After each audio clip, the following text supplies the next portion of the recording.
your relationship to drugs over the course of your life certainly is very interesting, because in the first 30 or so years of your life, it sounds like you dosed yourself with just about everything that was out there. What do you think about that briefly? What was that about, rather? I mean, that was definitely, I think there were multiple things. It's that I suppose it's easy to say it became self-medication. It became pain management, but also it was a lot of fun. It was a lot of fun, and it was a lot of fun back then because it was so illegal. Now you walk down my corridor and the whole place stinks of weed. Yeah. London stinks of weed. Everywhere you go, it stinks of weed. Huh.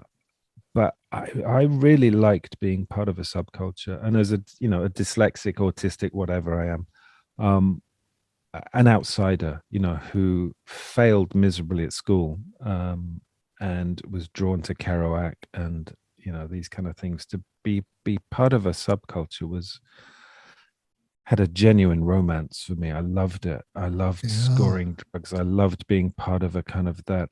That you understood each other. If you dropped acid, it was still a very kind of a rare thing in those days compared with now. I mean, if you smoked dope, if you took amphetamines, and it was part of the lifestyle of being a musician. And for the first few years, it was a huge amount of fun, and I don't have any regrets about that at all. I think the reason I quit in the end was primarily because it wasn't fun. It's like, this has become boring, and I would rather find new challenges, because there was that kind of seeker part of me, perhaps in a kind of naive, Jim Morrison kind of way of wanting to open some doors of perception. And actually, by the end, I found it was just closing. It was closing doors. There was nothing was opening. Yeah.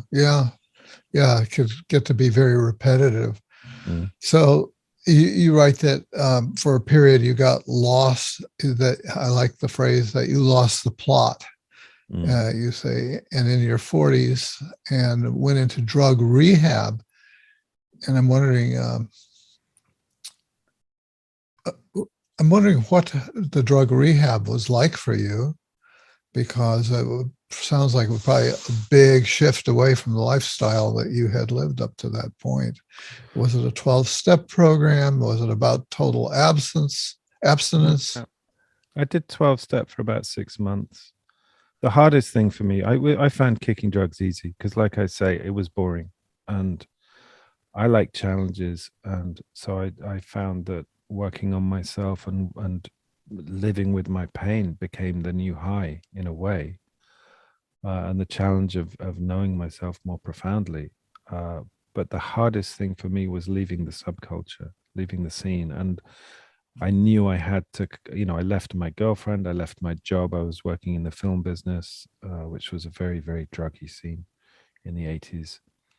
I left all my friends. I left my home. I just walked away with a trash bag full of, odds and ends and clothes, and started a new life. So I have done that throughout my life. I have a tendency to just burn everything to the ground and then start again. But I really missed, I missed being part of something that felt glamorous. One of the guys I talked to in the book, a friend of mine called Tim Page, he was a Vietnam War photographer, and he talks about the excitement of war, and he says it almost apologetically, like, I'm sorry, but it was fun and it was really exciting. And I feel the same way about drug culture. It was fun. It was exciting.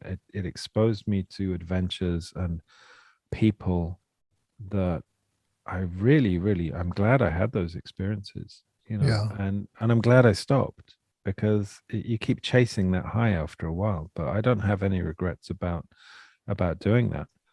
I think I probably went too far into trying to be straight and conventional and acceptable. And I had, my 40s and my early 50s have really been about integrating, becoming more of a whole person. So the kind of to behave responsibly and ethically in myself, whilst also holding on to a bit of an edge, and yeah, having a fuck off doormat and, you know, the Yeah. accoutrements of a rock and roll, which are kind of, you know, that's you're not supposed to do that if you're a professional psychotherapist.